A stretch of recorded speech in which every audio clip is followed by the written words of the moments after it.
데이터 엔지니어는 백엔드 엔지니어가 다루는 영역 중에 일부분을 딥하게 파는 사람이라고 생각을 하기 때문에 일단 데이터 엔지니어가 관심이 있으시면 백엔드부터 시작하는 게 굉장히 좋은 시작이지 않을까 생각합니다.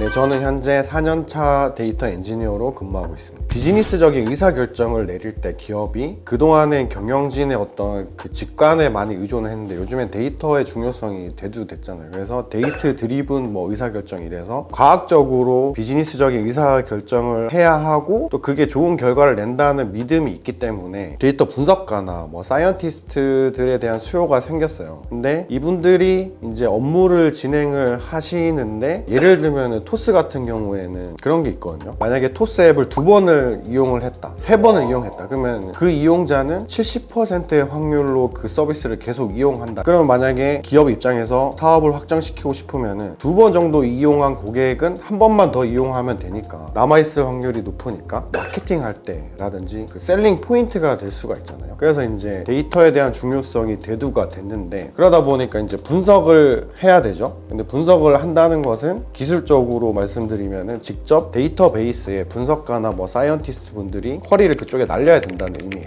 이제 요거를 이제 운영 DB라고 부르거든요. 근데 거기에 직접 쿼리를 날리면은 DB에 부하가 갈 수가 있거든요. 토스나 카카오나 서비스를 하고 있는데 분석을 해야 된다는 목적 때문에 토스 앱이 다운되던가 카카오톡이 죽는다던가 이런 일이 발생하면 안 되잖아요. 그래서 그 다음부터 이제 갑자기 분석계라는 게 등장을 했어요. 운영계가 있고 분석계가 있어요. 이 분석계에서 분석가분들이 데이터 쿼리 날리고 그래프 그려야 되니까 이 운영 데이터가 필요한 거죠. 근데 이거를 그대로 쓸 수는 없기 때문에 요거를 그대로 이제 분석계로 가져가는 작업을 해요. 요게 이제 파이프라인 작업이라고 보통 많이 부르는데 그래서 이 작업을 제일 처음에는 이제 서버 분들이 하셨겠죠. 서버 기술 중에 하나니까. 근데 이게 어느 정도 규모가 생기다 보면은 서버 분들은 스타트업이다 보니까 린하게 움직여야 되거든요. 서비스 빨리빨리 이제 배포를 해야지 시장에서의 우위성도 확보하는데 자꾸 이제 파이프라인 작업하다가 서비스 딜레이 되고 이러면 안 되잖아요. 그래서 아예 이쪽을 전문적으로 하게 하는 직군이 생기게 된 거죠. 이분들이 운영 데이터를 분석용으로 쓸 수 있게 잘 데이터를 옮겨주고 그다음 분석가 분들이 분석을 잘 할 수 있게 BI 툴 환경을 만들어 준다든지 머신러닝 환경을 만들어 준다든지 이렇게 해서 이제 탄생한 게 데이터 엔지니어라고 보시면 될 것 같습니다. 그분들은 그분의 역할에만 좀 더 충실할 수 있게 이게 왜냐하면 도메인이 불분명하거든요.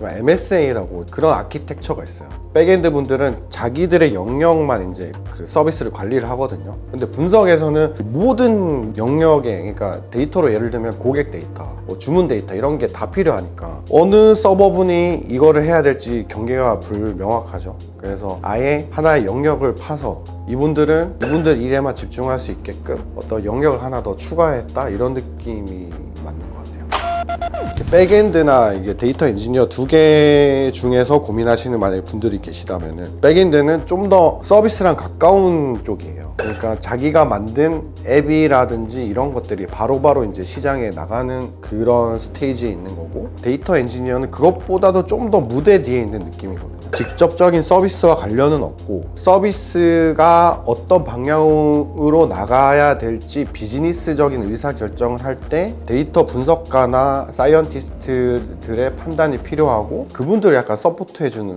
편이죠. 그래서 어떤 연결고리로 치면은 서버나 데이터 분석가들의 어떤 중간 지점이기 때문에 내가 좀 더 앞에 나가서 빠르게 뭔가 고객의 반응도 보고 싶고 이런 성향이다. 그러면은 백엔드가 좀 맞을 것 같고 아니야 나는 좀 더 뒤에서 이분들이 일을 좀 더 잘할 수 있게 도와주고 싶다. 서포터 이런 쪽이면은 데이터 엔지니어가 맞고 이럴 것 같아요. 최근은 사실 데이터 엔지니어가 인기가 좀 많아요. 왜냐면은 어느 정도 백엔드 경험도 있어야 되고 사실 데이터 분석가 분들이랑 코어할 일도 있기 때문에 도메인 지식도 있어야 되고 그래서 쪽이 공급이 부족하기 때문에 수요가 좀 있는 편이거든요. 지금 뭔가 팬시해 보이는데 제 개인적인 생각으로는 그래도 근본은 백엔드이기 때문에 한 요즘 어떤 유행일 뿐이지 백엔드를 좀 더 하는 게 좋지 않을까, 저는 그렇게 생각합니다. 아무래도 데이터 엔지니어가 약간 좀 더 높을 수밖에 없는 게, 일단은 주니어가 없거든요, 이 시장은. 신입은 절대 데이터 엔지니어를 뽑을 수가 없어요. 그렇기 때문에 일단 데이터 엔지니어라는 건 경력이기 때문에 평균을 내면 아무래도 데이터 엔지니어가 좀 더 연봉은 괜찮겠지만은, 근데 그게 제가 말씀드린 그런 이유 때문인 거지, 백엔드를 하든 데이터를 하든 실력 있으신 분들은